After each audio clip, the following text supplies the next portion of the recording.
ಬೇರೆ ನಾನು ವಿಜಯ್ ಶೆಟ್ಟಿ ಇವತ್ತಂತೂ ವೀಕ್ಷಣೆ ಮಾಡಿದ್ರಲ್ಲ, ಭಾಳ ಮನಸ್ಸಿಗೆ ನೋವಾತ.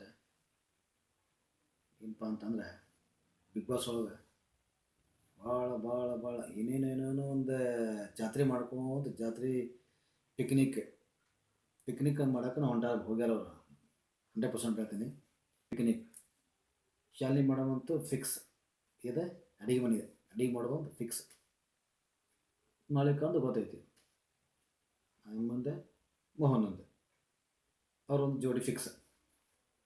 ಅಂದರೆ ಗುಂಪುಗಾರಿಕೆ ನಾವೇ ಮಾಡ್ಕೊಳ್ಳೋಣ ಅನ್ನೋದು ಒಂದು ಫಿಕ್ಸ್ ಮಾಡ್ಕೊಂಬಿಟ್ರು, ನಾವೇ ಗೆಲ್ತೀವಿ ಅಂತೇಳಿ.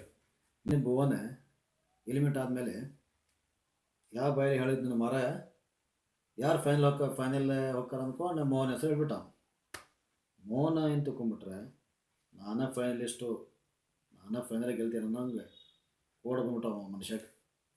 ಮೋಹನ್ ಹೇಳ್ತೀನಿ, ನೀವು ಫೈನಲ್ ಹೋಗುವಷ್ಟು ಯೋಗ್ಯರಲ್ಲ, ಫೈನಲ್ ಹೋಗೋವಂಥ ಮುಖನೂ ಅಲ್ಲ ನಿಮ್ದು. ಯಾಕಂದರೆ ನೀವು ಒಂದು ಟಾಸ್ಕ್ ಆಟ ಆಡಿಲ್ಲ, ಯಾವುದನ್ನೂ ಆಟ ಆಡಿಲ್ಲ, ಚೆಂದಾಗಿ ನಗ್ಸೂ ನೀವು ಕನ್ನಡ ಜನತೆಗೆ ನಗ್ಸೋವಂಥ ಕೆಲಸನೂ ಮಾಡಿಲ್ಲ. ನೀವು ಬರೀ ಸ್ವಿಮ್ಮಿಂಗ್ ಪೂಲ್ ಕಡೆ ಕುಂತು ಹರಟೆ ಹಾಡೋದು ಬಿಟ್ಟು ಬೇರೆ ಏನೂ ಕೆಲಸ ಮಾಡಿಲ್ಲ. ಮಳ್ಳ ಬರೇ ಗುಂಪುಗಾರಿಕೆ ಒಳಗೇ ಮಾತಾಡೋದು. ಒಬ್ಬ ಕೀರ್ತಿ, ಮಾಳವಿಕ, ಶಾಲಿನಿ, ರೇಖಾ ಒಬ್ಬ ಕೊಂಡಿಸ್ಬಿಡ್ತು. ಎಲ್ಲರೂ ವೀಕ್ಷಣೆ ಮಾಡತ್ತಾರೆ. ಪ್ರಥಮ ಒಂದು ಕಡೆ ಇದ್ರೆ ಎಲ್ಲರೂ ಒಂದು ಕಡೆ ಇರ್ತೀರಿ. ನೀವು ಕರೆದು ಒಮ್ಮೆ ನೀವು ಮಾತಾಡ್ರಿ, ಬಾರು ಪ್ರಥಮ ನಮ್ಮ ಜೊತೆ ಕೂತ್ಕೊರೋ ಬೆರೆಯೋ ಅಂತೇನು ಕೆಸಳೆ ಸೀನಿಯರ್ ಏನು ಮೋಹನ್ ಮಾಡೋದು ಭಾಳ ತಪ್ಪಾಕೈತಿ.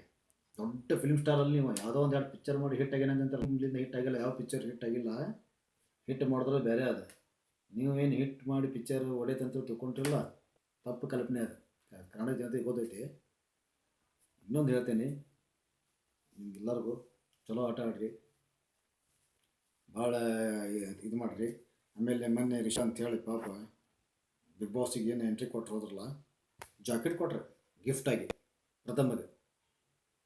ಅದು ಲೇಡೀಸರ್ ಇರ್ಬೋದು, ಜೆಂಟ್ಸ್ ಇರ್ಬೋದು, ಅವತ್ತು ಜಾಕೆಟ್ ಗಿಫ್ಟಾಗಿ ಕೊಟ್ಟರೆ ಅದನ್ನು ನಿನಗಂತೂ ಅದು ಯೋಗ್ಯತೆ ಯಾರು ಗಿಫ್ಟ್ ಏನು ಕೊಡಲಿಲ್ಲ. ಅವ್ರು ಕೊಟ್ಟರು ಅವ್ರು ಅವ್ನು ಹಾಕೊಂತಾನೆ ಬಿಡ್ತಾನೆ ಸೆಕೆಂಡ್ರಿ.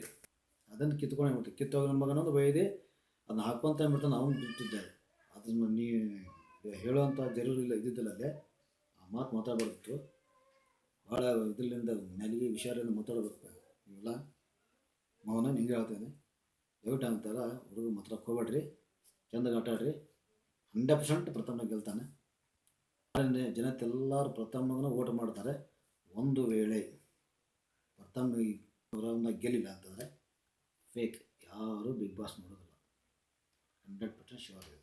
100% ಶೂರ್ ಅದನ್ನೇ, ಯಾರು ಬಿಗ್ ಬಾಸ್ ನೋಡೋಲ್ಲ. ಪ್ರಥಮ ಗೆಲ್ಲಿ ಅಂತೇಳಿ ಎಲ್ರಿಗೂ ಓಟ್ ಮಾಡಿರಿ, ದಯವಿಟ್ಟು ಪ್ರಥಮ ಓಟ್ ಮಾಡಿರಿ. ಯಾಕಂದ್ರೆ 100% ವಿನ್ ಆಗೋ ಹುಡುಗನವ ಅಂತೇಳಿ ನಾನು ಎಲ್ಲರಿಗೂ ಜನತೆಗಳೇ ಹೇಳ್ಕೊಳ್ತಿಷ್ಟೇ. ಪ್ರಥಮ ಗೆಲ್ಲಿಸ್ರಿ, ಅವನು ಗೆಲ್ಲಕ್ಕೆ ಯೋಗ್ಯವಾದ ಹುಡುಗ, ದಯವಿಟ್ಟು ಓಟ್ ಮಾಡಿರಿ.